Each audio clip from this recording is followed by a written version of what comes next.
This is Hobby Talks, a podcast series exploring politics and policy-focused conversations with experts, scholars, and those guiding the most complex issues facing our region and state. This podcast is a production from the Hobby School of Public Affairs in partnership with the Center for Student Media at the University of Houston. In this episode, Hobby Talks host Jim Granato, Dean of the Hobby School of Public Affairs, discusses the history and impact of Bill Hobby and the Hobby family with historians Don Carleton and Erin Purdy. They are the authors of the new biography, Bill Hobby, A Life of Journalism and Public Service. Welcome to Hobby Talks. I'm your host, Jim Granato, Dean of the Hobby School of Public Affairs at the University of Houston. I'm joined today by Don Carleton and Erin Purdy, the biographers and historians behind a newly published book on Bill Hobby.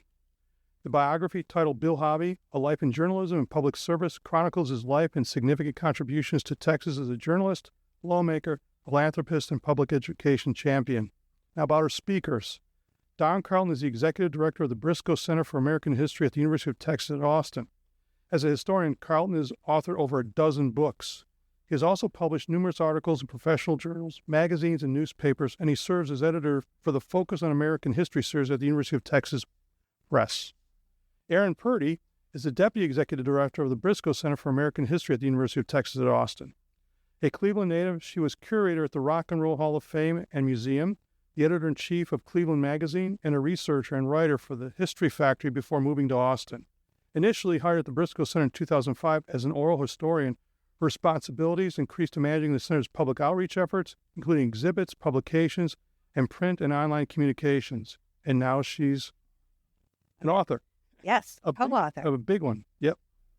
Okay, let's turn to our subject at hand. This is a 432-page book and dozens of photos of the Hobby family. How do we get to today? Talk about the intense research process that led to the publication, including the most important sources. Oh, yeah. Well, how did we get here today? That's a good question. Actually, this goes back to 2015, so we're talking about nearly 9 years now. And, to be very straight about it, Bill Hobby came to me at a dinner and said he wanted me to write a history of the Hobby family. And because I had done a book with Doc Briscoe, who he was close to, who was governor of Texas at the time, and I'd also done a book called Red Scare, which was had a chapter about his mother in it. And so anyway, I said, well, let me think about it a little bit. This is a big job. And so I agreed eventually. And so I got to work on the research and so forth. My original plan, and I think this is important to say, was to write again about the three of them, Bill and his mom and dad. And the more I got into it, the more I was shocked at how little there was about his father in the literature, secondary literature. And I was thinking there might be a lot of maybe a couple of biographies that I didn't know about. Nope. So that's one of the reasons that it took so long to do this book, because it was very little about. And his father was an extremely important governor during World War I. Anyhow, so what happened, and of course his mother was a whole nother story, and you could write a biography of either one of them. And so I decided, look, I don't think this is going to work. I think that I need to do a dual biography of mom and dad. And then Bill can get his own biography, which in some symbolic ways actually works better because, and we may talk about this later, but Bill lived in the shadow of his mother in particular. And again, we may talk about this later. But so that's the reason there are two books. And I think I'm glad I made that decision. So that's how this all started. And then I did the dual biography, which is titled The Governor and the Colonel, the governor being Bill's father, Will Hobby. The colonel being his mother. That's just a little unusual. The first woman in the U.S. Army who commanded the Women's Army Corps. And many other things. We could spend the rest of the time talking about her. But I published that. I mean, I got it published. I wrote it, finished it. While I was doing that, I brought Erin, who was not at the Briscoe Center at that time. She had taken a kind of a break from the Briscoe Center, and I brought her in to help me edit that book. She didn't co-author, but she was a very valuable editorial person. And then I decided to do this next book on Bill. And I said, look, why don't you co-author this with me? You've been living with this story. She was also the editor of Bill's memoir, How Things Really Work. Right. And so she knew she could hit the ground running. Right. Yeah. Thank goodness. But anyway, that's how this all worked. And she did a whole lot of the archival research. I had done tremendous amount of archival research on Will Hobby and on Ovita, all over the country, sources, Library of Congress, and so forth. And she took on that with Bill, on Bill's story. So that's how this all happened. And I'd like to add that one of the reasons that I was so lucky working on this book is that even though it was, we started in earnest on Bill's story in 2020, so it was during COVID. And so tons of other research locations were closed. I was able to access the Briscoe Center's collections, and everything we do in terms of our books, exhibits, publications is based on our collections. And we're very proud to be the home of Will Hobby's papers and Bill Hobby's papers. So I was able to sit in an empty conference room with boxes all around me. We also were able to tap into some of our other collections. We have papers from people like Ann Richards and Lloyd Benson, Dolph Briscoe, Molly Ivins, Don Adams, all of these contemporaries and colleagues of Bill Hobby's. And so I was so fortunate because I could just park myself in our archives and do tons of research. And we also realized we needed to do a lot of interviews. So even if you take a look at Bill's own memoir, it's a wonderful resource. It was a great source for us, but there are a lot of stories that were untold. And there were a lot of insights that we needed from people who knew him and knew how he operated, knew how he thought. Jim, you yourself, you were gracious enough to be one of those interviewees. And those interviews helped us add layers of color and depth to the archival materials. And I think they're incredibly essential for telling his story. Wait, the one thing I can tell you is, having read the book, I was struck at how you caught his personality. It wasn't just history. It was how he acts and behaves and how people thought of him. It was like, that's it. Well, thank you. That's what we tried to do. Yeah, thank you. Thank you. The Hobby School has distinguished itself in public affairs education through a mission that aligns with Bill Hobby's legacy of public service and approach to public policy. This legacy of leadership and action lives on through our students. As historians, can you share perspectives on why history matters and how the past is still relevant today, and why does hobby matter? Well, as far as history is concerned, I've always told my graduate students that just imagine that we all had the whole society got Alzheimer's, and we had amnesia, mass amnesia, and you wouldn't know where you were. History is that way. It isn't the anti-Alzheimer, the anti-amnesia pill, I guess you would take.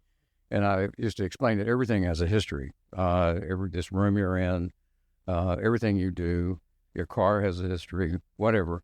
And it's the only way we make sense of how we got here, is to know how things got here and the complexity of all of that. It's not so simple. And so you simply, if nothing else, you need history to understand what it is you're doing right now, how you got here, and how everyone else got here. And that helps make a big difference in terms of being able to navigate through your life. It's that essential. It's not just something else to learn. And, I don't, like most historians, believe that, history repeats itself or whatever. It doesn't, as far as I'm concerned. But you just, don't know your place otherwise if you don't know your history. The other thing is, I think history is an absolute key is an essential key to the health of a democracy. And because the only way you can understand, for example, our own government is how it was developed, who the founders were. How did we get here? Why is there a Supreme Court? No, that's all history. And so that's why it's important. You want to address the Bill part? Yeah, I think for your students, but really for anyone, we hope that in reading this book, they see Hobby as an example of how important it is when you have principled, talented leaders, when you have people of character in our government who can make a difference. And if you review this book, it's a great primer on how policies actually work, right? How do policies get made? What compromises are made? What are the forces at play when our government makes choices for us?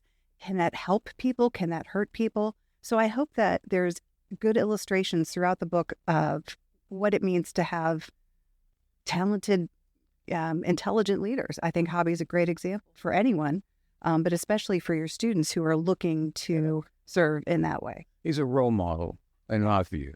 I mean, people need to see him as a role model, Can't tell people what to do, but still, his whole life to me he serves as a role model for the importance of public service. Yeah, but it's one thing about him that you read about other public figures all the time, and what I got out of this biography, and also knowing him all these years, is in terms of having someone that minds the store correctly, it's him. It was him. I mean, Sarah Lee Teedy, his very close friend and assistant, I remember she said, and they disagreed ideologically sometimes. I mean, in fact, there's a lot of that, right, about him. But she said he would do the right thing 99% of the time. Well, he was able to combine an idealistic sense of government, that government can and will help people if applied properly. But he also combined that with some very real common sense strategies. He was very pragmatic. And so again, I think if anything, I hope readers of this book, especially your students, get a glimpse of what it takes to not just have great principles and ideas, but actually get things done in ways that make it happen. It's not always pretty. There's compromise, there's conflict, but he was able to steer the ship of the Senate for, almost 2 decades in just a really impressive fashion. So, Erin, who and what were critical influences on Bill Hobby in his formative years? Well, first of all, Don's mentioned Will and Ovida, his parents. I think they were incredibly important. Bill was very close with his father in particular, and his father was at that time running the Post, the Houston Post, had been governor and kept up all of these political and community connections. And Bill would learn how to work people.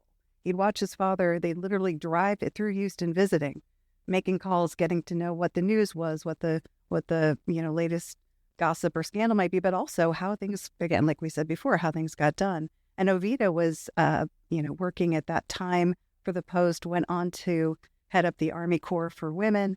She was a great example of how national politics and local politics came together. So I think they were both incredibly important. He also enrolled at a school called St. Albans in Washington, D.C. This was when Ovida was head of the WACS. He went out there and he did so well in the school environment that he actually stayed there after she returned to Texas when the war ended. And what Bill was able to do at St. Albans was really flourish as a well-rounded person. He was an athlete, which was important to the school culture. He was intellectually curious.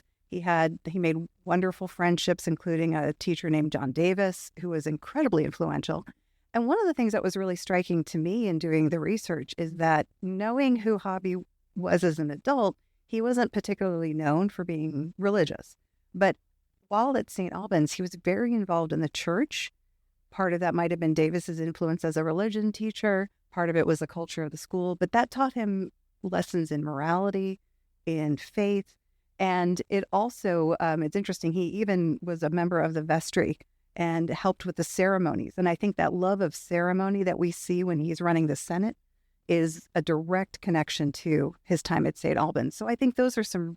And he was at the National Cathedral. Yeah, it was affiliated with the National Cathedral. That school was part of that. Yeah. So it was kind of surprising to come across how strong his faith was. He even wrote to Davis about wanting to take vows.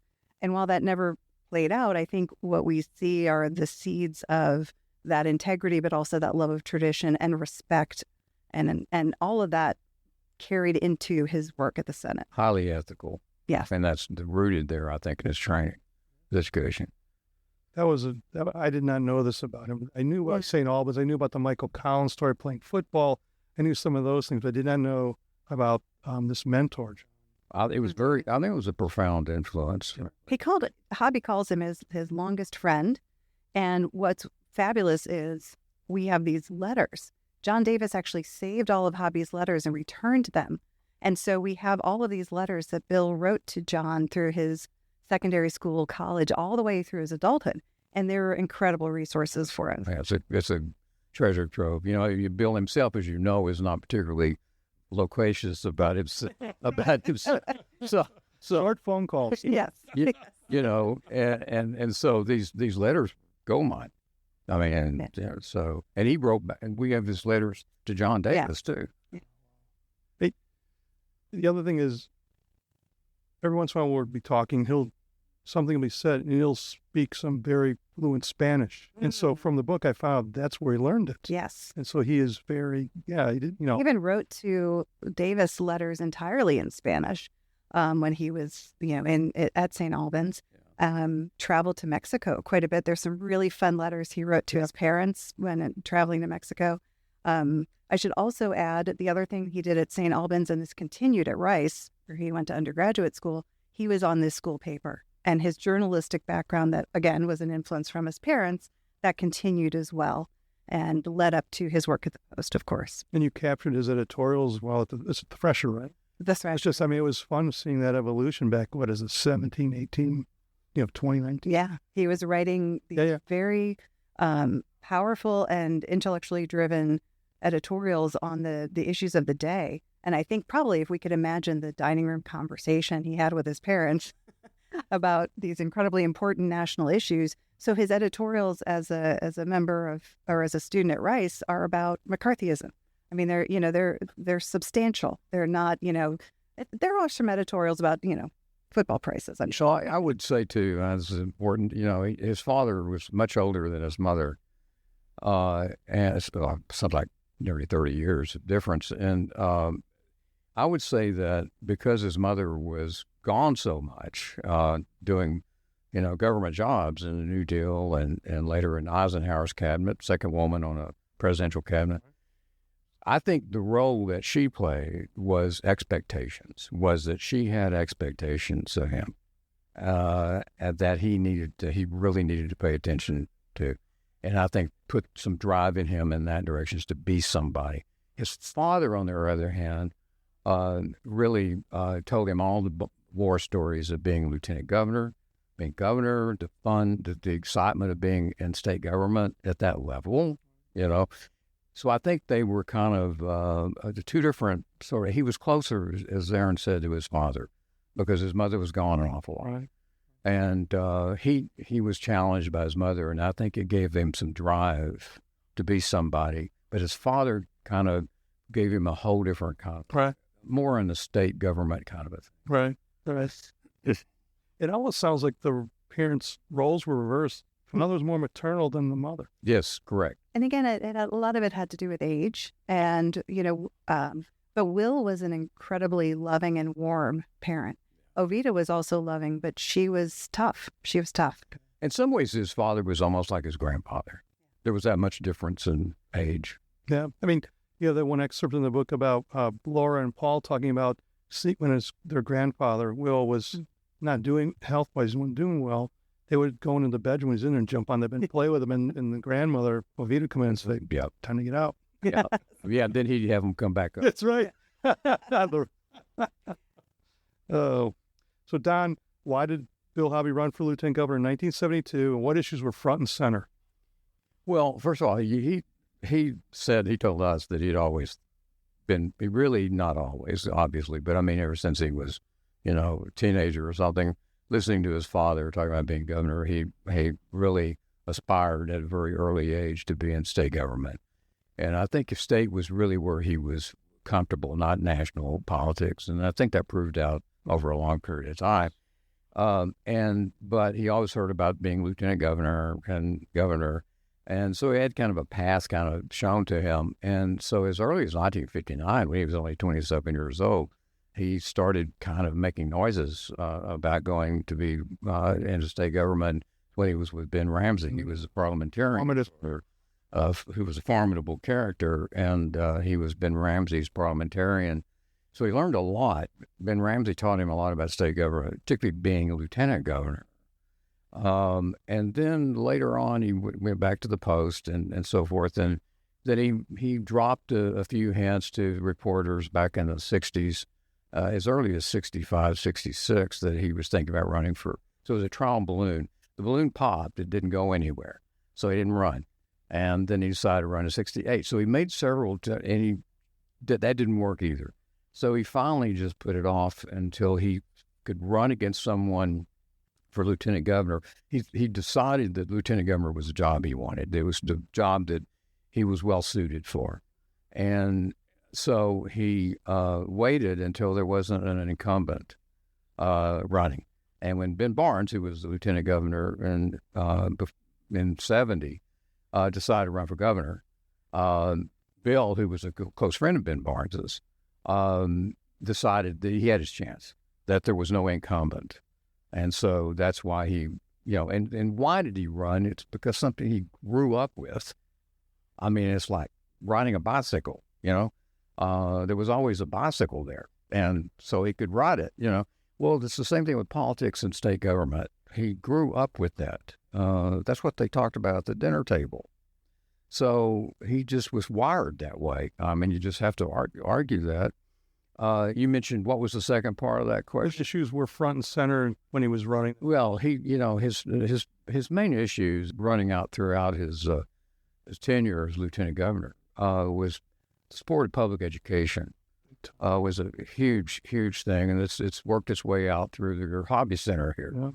Yeah. Those have deep roots, and that was a big subject for him. He also was a math whiz, and he loved the budget. When no one else liked to mess with the state budget, he was fiddling with the state budget. He was on a legislative budget board. That was his favorite position, the state government, was being in the legislative budget board. He got to mess with all these figures and numbers and so forth. So that was another big thing. So he was really a hawk on the budget. I mean, he knew what he was much more informed than any of the senators were, and they knew it. Okay, and they deferred to him on those things. He was for constitutional reform. He really thought that our Constitution, which was written in 1876, the so-called Confederate Constitution, was way obsolete and out of date. And he was right about that, in my opinion. He lost that fight, but that was something important to him, reforming our Constitution, making our state government more modern, and the rules being more modern. We should also mention that when he ran in 72, when he initially announced that he was running, the Sharpstown scandal hadn't yet fully evolved. And that came during the candidacy. And so part of what Hobby was running on was, and we could go into a lot of depth about that scandal, but it really came down to government corruption. And so Hobby was able to position himself in a way that he would be honest. And I think that has shown to be proven true throughout his service. But it was very important at the time he was elected. It was they were kind of clearinghouse. The voters wanted new representation that wouldn't be corrupt, and Hobby promised that, and he delivered. Yeah, I'd also say that, he wanted to reform the public schools too. That's the reason, he was very key to this whole, no pass, no play rule. Yes. That's in the schools today, that he worked with Ross Perot on that as well. He was also, one of his big causes was trying to shift the Texas economy from being based on agriculture and oil and gas, extractive industries, and go to high-tech, scientific medicine. Human capital. The whole human capital, exactly. He said brain over brawn. And that was the way he felt Texas had to go. And he played a key role in much of the success that we now have in those areas. So that was really not only a key thing for him, but it's a very successful part of his career. So there were all those sorts of things. I would also add that he was trying to build up the science in this state as well. He played a key role in getting, he tried to get the super collider, which no one remembers today, particle accelerator built here, and the Congress pulled the plug on that one, but he tried to get that because it was right down his alley, the kind of high science. And then, of course, he played a role in getting the Hobby-Eberly telescope built at the McDonald Observatory as well. So it's a complicated set of things, but, those were his favorite. That's what he was really interested in. talk about someone that influenced him as lieutenant governor. And there's an anecdote. This mentor, Ben Ramsey, was very crafty. And there's an anecdote about Ben Ramsey getting his way with fellow colleagues in the Senate. Do you want to talk about that? Because Governor Hobby said learning at the foot of Ben Ramsey was the best training ever. So Ben Ramsey was lieutenant governor in the 1950s, and he asked Bill Hobby to be his parliamentarian in January of 59. And at that point, Bill had finished up his military service, was back in Houston working at the Post. And so, as you said, sitting at Ramsey's feet, he learned the rules of the Senate. Bill learned also how Ramsey manipulated those rules of the Senate and controlled what happened on the floor of the Senate in very interesting ways. And so I think Ramsey was, to me, was really a revelation to read some of Ramsey's speeches, because they could have been Hobby's speeches. They were both fiscally conservative. They believed in the power of government to improve lives, but they understood that you had to pay for it. And so there was a very very conscious sense of the budget. If we look at the style of Ramsey, he wasn't a traditional politician. He was kind of, sometimes dressed real sloppy. He wasn't fashionable. He wasn't a glad-hander, but he was incredibly effective. And so as his parliamentarian, Bill would help control what happened on the floor of the Senate. Ramsey would look through the bills that were being presented, for example, and if he didn't like one of the bills, he'd toss it into his desk drawer, and it was called the Committee on SH blank blank. And that was his way of killing a particular bill. Was very effective. I'm going to assign this to this committee. The other thing Bill relates is how if there was a senator who was being particularly stubborn about a vote, or someone that Ramsey wanted to sway, he'd tell Bill, lose that bill that they've offered, the bill for whatever, XYZ, I think he calls it. You should just lose it. And then the senator would finally realize what was going on and go, okay, fine, Ramsey, I'm going to change my vote. And then, oh my gosh, look, the bill's in my pocket. So Bill was taught by a master. And he pulled some of those same things. Oh yeah. And he learned these kind of, we'll talk about I don't want to say trickery. Yeah. but he learned how to manipulate the rules. Yeah. And that was so formative. And I was really struck by, in the research, I was really struck by how much not only did Will Hobby play a role in influencing Bill Hobby's style as a politician, Ben Ramsey was definitely one of his. The manipulating the rules really came up and bit him one time, though, and that's in the Killer Bees. So, yeah. And because he agreed to have a bill passed in the Senate, he put so much personal involvement in it. For John Connally, of all people, they didn't even get along. Right. But to have a dual primary. In other words, they would have a presidential primary in the Republican Party that Connally would theoretically win. Then they'd have a regular primary later for Democrats and Republicans.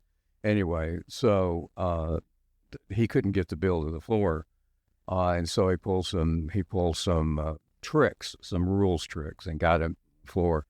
And how that bit him was that the Democrats there could not abide this law, and so they fled and hid, and they couldn't be found, and so they didn't have a quorum. So he sicked the DPS, the State Highway Patrol, on them to haul them back to the Capitol. They couldn't find them, and he went bizarre. He was berserko. He couldn't believe the DPS couldn't find these very prominent people. And so they found finally one of the senators here in Houston at home, and they waited outside of his house. And when the man went out to get the newspaper, they grabbed him and put him on a helicopter, flew him immediately to the Capitol. His name is Gene Jones, and they flew to the Capitol, landed literally in the Capitol in a helicopter, and they were all waiting for this fugitive senator. And it came out, and the sergeant at arms came out to get him, to bring him to Hobby, and he looked and he said, "That's not Gene Jones." And the DPS, it turns out it was his brother. And that just drove Bill crazy. They couldn't find these senators. They couldn't find their rear end with both hands. I mean, he just went nutso about it. He finally had to give up. They won, and he called them the Killer Bees because This was a time when the newspapers were full of this fear that these killer bees were coming from Brazil. Right. I remember. Yeah. And they were going to be in Texas any day here, you know.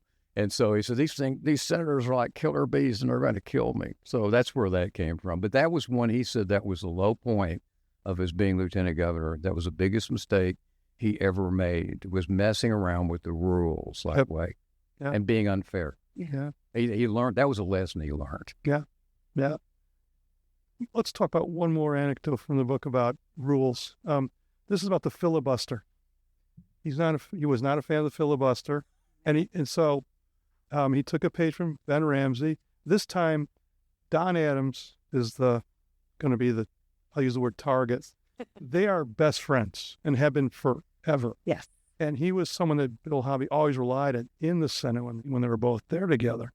But Don Adams wanted to have a filibuster. What did Governor Hobby do to stop that? Do you know that particular? I am totally, you know what? You're catching me. Oh, sorry. No, that's fine. I'm blanking. I apologize. I don't remember. Don Adams kind of put a stack of books on the desk. Oh, yes. You put a stack of books on which the is desk. a signal. Signaling that you're doing that you weren't going to do a filibuster. Which is what a friend would do. Yeah.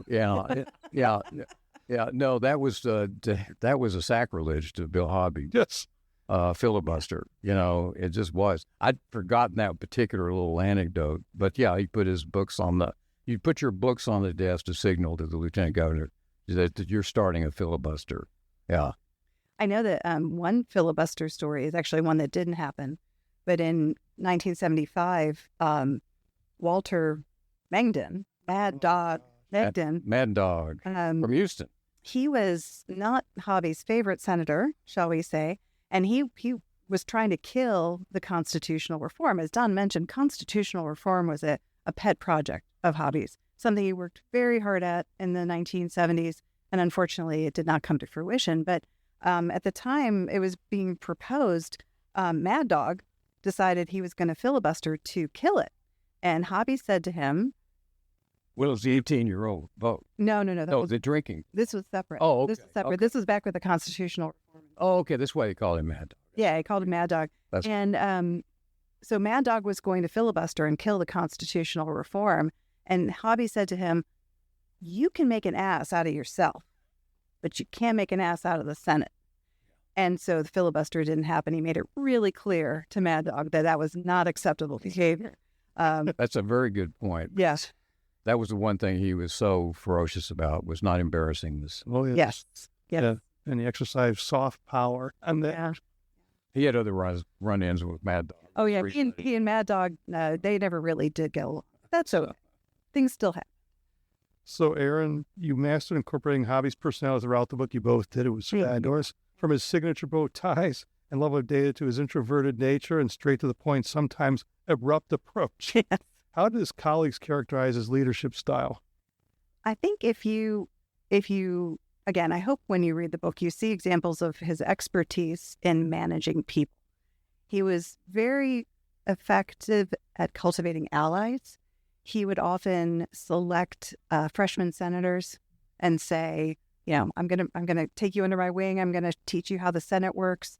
And he also used the power of appointment as a way to lead the Senate. And so that could be a reward. It could be a way for him to recognize his allies and give them prime committee assignments. He also could use it as a punishment. And there was one case where Senator Hector Uribe was critical of Hobby, actually called him a liar in public because of an issue related to compensation for farm workers. And as I interviewed Hector, and as he himself said, he got punished for that, for criticizing Hobby. Hobby removed him from the Finance Committee in the next session. So I think in terms of leadership, Hobby was very good at rewarding his allies, supporting them, and then also punishing people who didn't fall in line with what needed to happen or who insulted him as publicly as Uribe had done. Right. Don, we've talked a little bit about this. Let's expand on this. He had a reputation for protecting the image and integrity of the Texas Senate. What are some other examples? Well, there was one just key example here, just one among many, okay? I mean, let's emphasize that.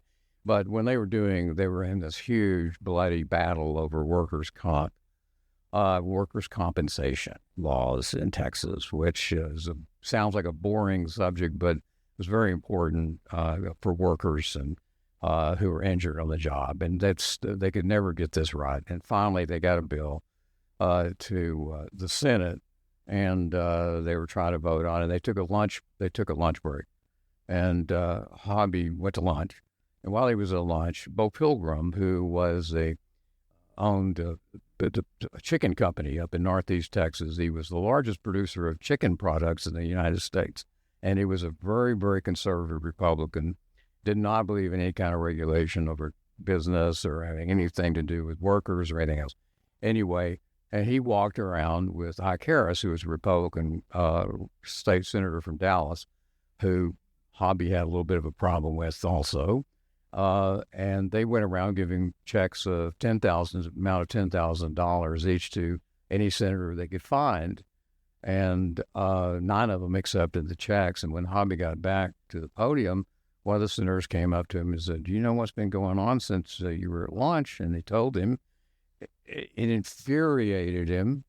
He called the senators up to the podium. They agreed to give the checks back to Bo Pilgrim, except Ike Harris did not. He kept his. And he was so outraged. And the reason he was outraged is because it was, and again, it was a challenge. It was attacking the integrity of the Senate. It was an ethical thing, a huge ethical breach to him. He could not tolerate it. He went to the step of calling Ronnie Earl, the district attorney of Travis County, to try and get Bo Pilgrim indicted, because this is how outraged he was. And Ronnie Earl had to sadly tell him that, he didn't break any laws. If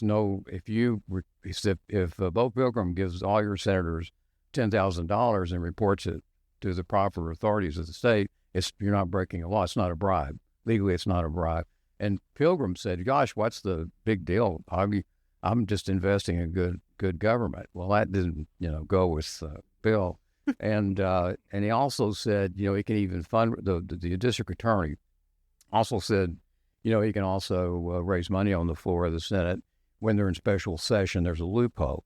You can't do it during regular session, but you can do it during a special session. So they couldn't get, Bill was frustrated. He couldn't get Pilgrim. But it was because of this whole ethical issue and integrity. The bar was higher than just legalism. There's a code of conduct beyond that.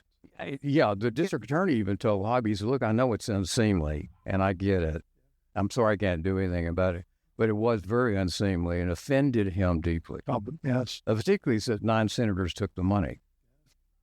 Wonder what happened in terms of committee appointments later. Erin, how is he an example of bipartisan leadership? Well, I think that we have to, as a historian, I need to set some context to this question. Hobby was active in politics at a time when there was much more balance in the parties, much more cooperation. But a lot of that was something he facilitated. So first and foremost, he was a staunch Democrat. We need to make that clear. He was very, very strong as a leader in the Democratic Party in Texas. He did a lot for national candidates, presidential fundraisers and the like. Make no mistakes. He was a staunch Democrat. But once the candidacy was over, once the elections were called, and once people were in office, if they were senators, they were picks for him to lead committees. And it was based on talent. It was based on substance. Meritocracy. And it was not about party affiliation. And so it was so he would appoint the right person to head up a committee. Now, of course, that right person would also be likely one of his allies or someone that he could work with, right? But I think what to me is interesting is that it's a totally different culture. When Hobby was working, especially in the 80s, as the Republican Party was really moving into ascendancy here in Texas, there still was quite a bit of cooperation. And so the governor, and one of the governors during his tenure as lieutenant governor, was Bill Clements, who was a Republican. And while they did not get along, Hobby did not care for Clements. Hobby rarely speaks ill of anyone, but he will speak ill of Clements. However, even though they were of different parties and they had different priorities, they met every week and they hashed out legislatively what was going to happen. Yeah, the breakfast. They would, yeah, the years. they would meet, they would sit down together. This was a very common tactic of Hobby's. It's another one of his leadership techniques, is to create compromise by literally sitting the parties down at the table. And so the fact that he was willing to and encouraged bipartisanship, I think it's important, but it's also a commentary if you compare it to today. It's a very different world, and I think it's important to note that the political partisanship we have now is not the partisanship that was in place in the 80s. You know, he'd be considered a socialist today, I think. I mean, Bill Hobby. Bill Hobby was not a liberal. He became more liberal the longer he was in state government, but he was more going from the conservative part of the spectrum to a centrist. He was a solid centrist. Believed the middle ground was where we all have to be. And the other thing I want to add to that is that he was not in favor of big government. He was not a big government guy, but he also wasn't an anti-government. Right. And there's a real difference there. Right. Yeah, Daniel Patrick Moynihan's in that tradition. I remember same type of thing. Democrat, but, Well, there's pay for what you can pay enough to do the right thing, but stop. But still believe in government. Yes. right. Yes. Right. You just pick your battles, right? Yep. And pick what you're spending your money on. For Hobby, it was always going to be about spending money in ways that would improve the entire state, right? So it wasn't just about privileged people. It was including all citizens, but also that's where I think that educational piece was always so important to him. That's what he saw education as a means, not just to help an individual, but to improve the whole state's its caliber, its economic output. And so that devotion to education, I mean, that leads us to the Hobby School itself and your relationship with Bill. Right. And that was a really important piece of his legacy that honestly, we didn't even appreciate how important it was until we really dug into how important it was to him and what it meant to, obviously, to you and your students. In the city. Yeah. I mean, Don, speaking of policy interests, what were his favorite areas to work on in public policy? Well, I think I mentioned them. To talk about, he liked to really paid the close attention to education. Had one of his most important. He was so invested in education personally. He came over from a family that believed in education. They supported, Rice University, they supported University of Houston, so that was a very important part of his. He also thought that public education was, could be reformed, and he got deeply involved in that. I mentioned the whole thing about his concern about how important it was going to be to move what he considered Texas into the then 20th century economically. The whole economic model that he believed in was something he worked on very much, and that is this whole shift we were talking about earlier about from agriculture and oil and gas to brain power. Those were. Yeah. He also, just to add to that, he also was aware that to pay for all of these things, we needed probably higher levels of taxation. And there's an interesting thread, I think, that runs through his whole career as lieutenant governor, where he is calling on the state to increase the taxes. Income tax. Income. And he was, he was obviously never successful, but it was to me, a reflection of how pragmatic he was. It's like, look, if we want to improve as a state, if we want to make these things happen, we have to pay for it. He was also honest. He believed that the tax system in the state was grossly unfair. Yes. And that he was in favor of doing away completely. That you could have an income tax if you did away with the sales tax. If you maybe even got rid of the property tax. I know you probably know better than I. He called on people to do studies about how that becomes a wash.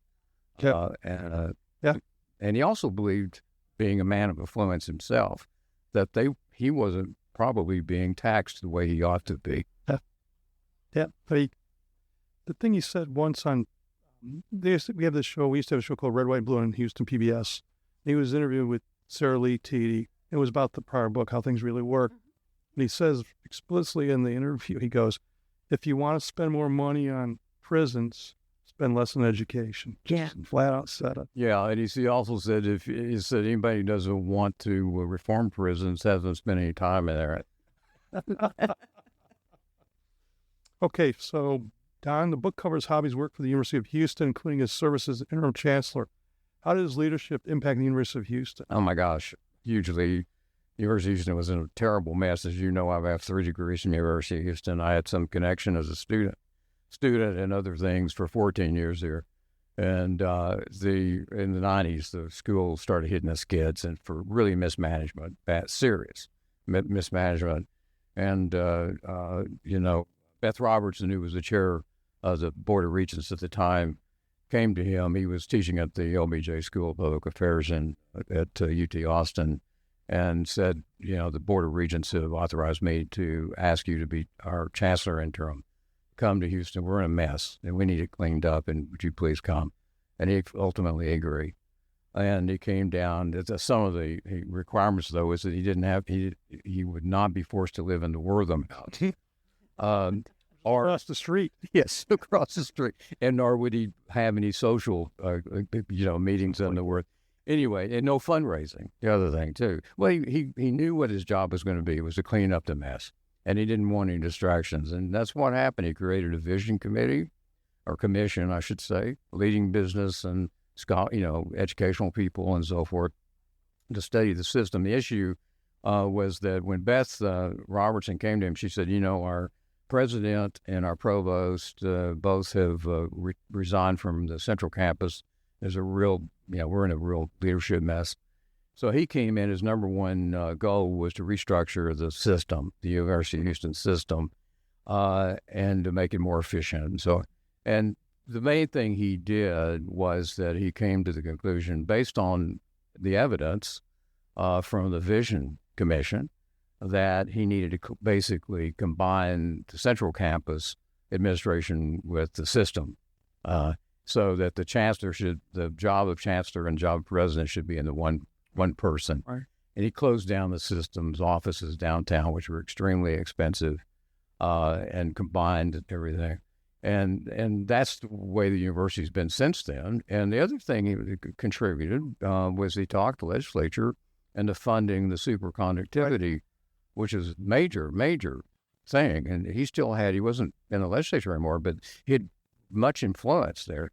And he talked them into funding the superconductivity center. And the other thing he did is he's also got the campus, the University of Houston Central Campus branch at Sugar Land. And then went back to Austin and talked them into giving the University of Houston state prison land to put the campus on.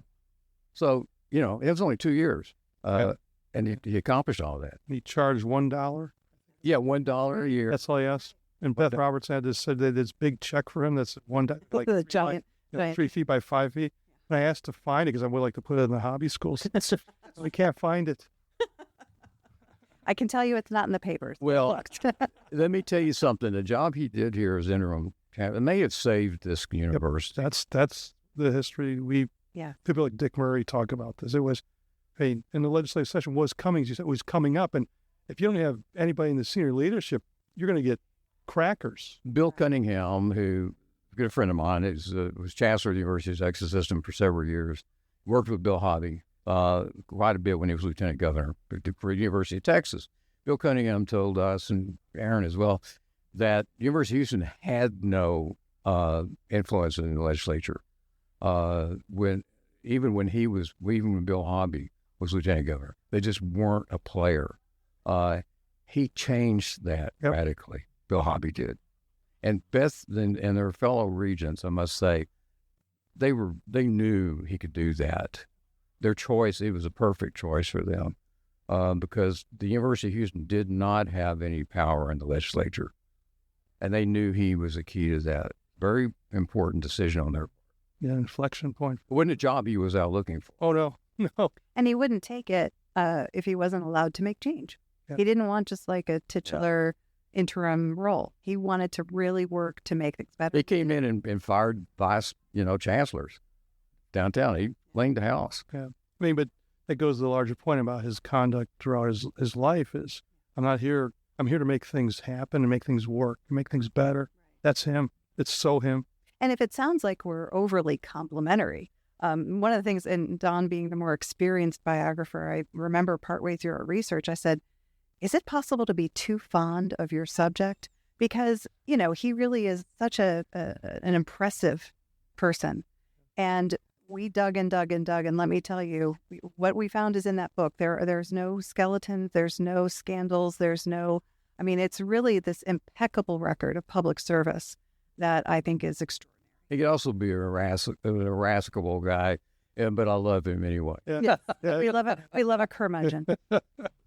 So, Erin, what is your advice to our students and alumni on carrying his legacy in the classroom and the community forward?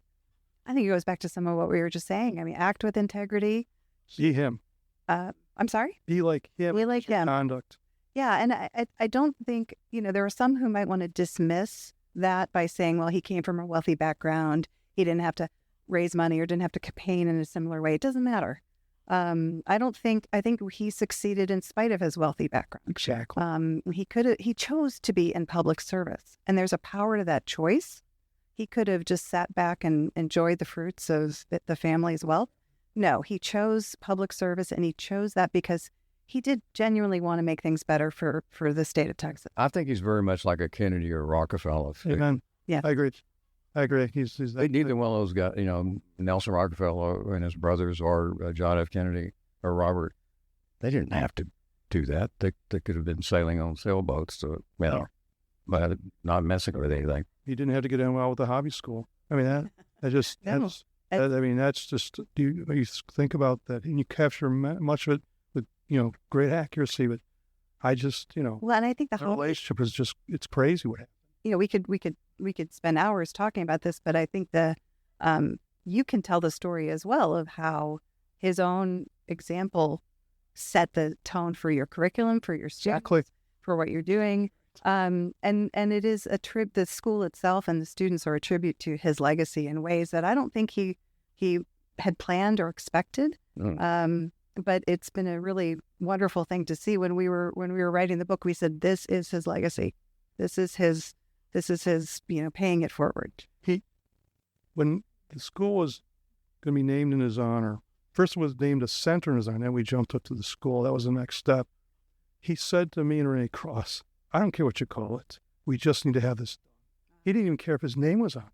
He didn't care. He just he thought we needed a robust policy school that did research and teaching that was, could compete with the best in the country. And we're on our way to doing that. It's because of him and Garnet Coleman, who, again, that's the other thing about this whole thing is it's not just him. It's all the people that admire him and would just volunteer their time. Wow. When we went to the state legislature to get the first enabling money for the school, and you capture that in the book, they stopped a committee meeting and then he just spoke. It was like, and it was both sides. It was like Dad's home and we need to listen.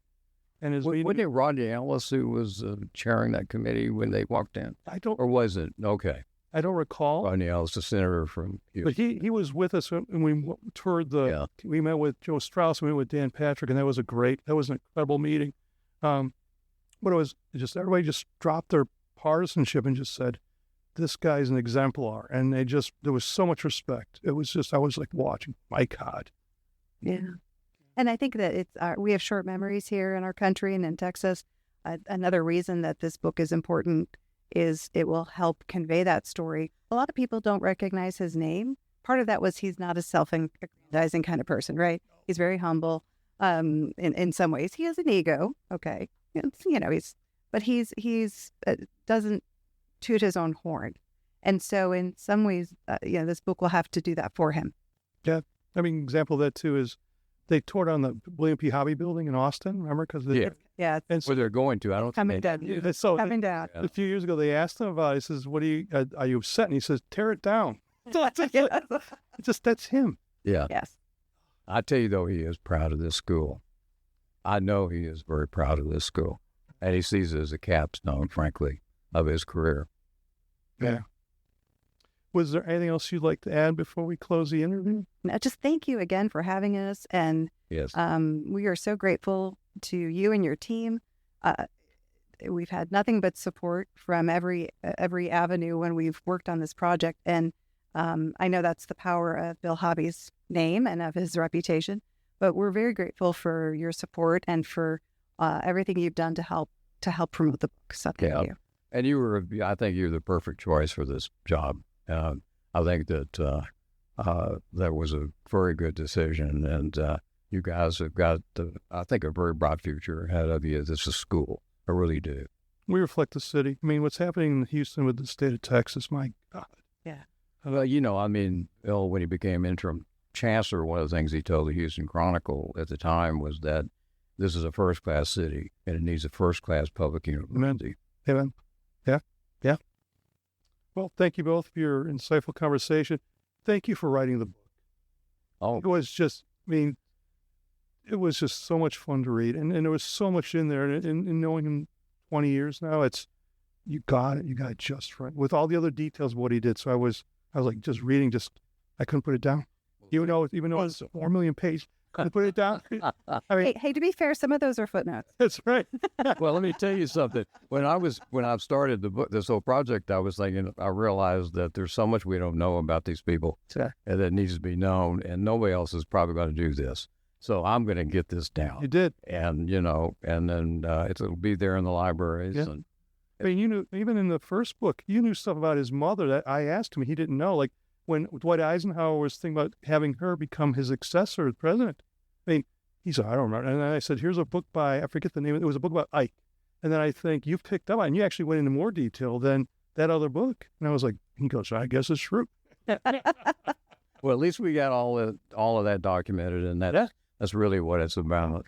It's wonderful. I mean, that's history. We need it.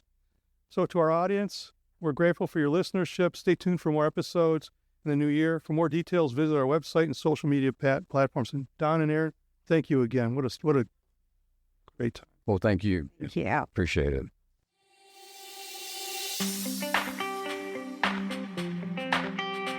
Thank you for listening. This podcast represents the views of the guests and not of the University of Houston. The Center for Student Media provided sound and engineering support, and Soundcast Music provided the podcast song. The series is produced by the Communications and Marketing team at the Hobby School of Public Affairs. For more information on Hobby Talks, including past and upcoming episodes, visit uh.edu/hobby/hobbytalks.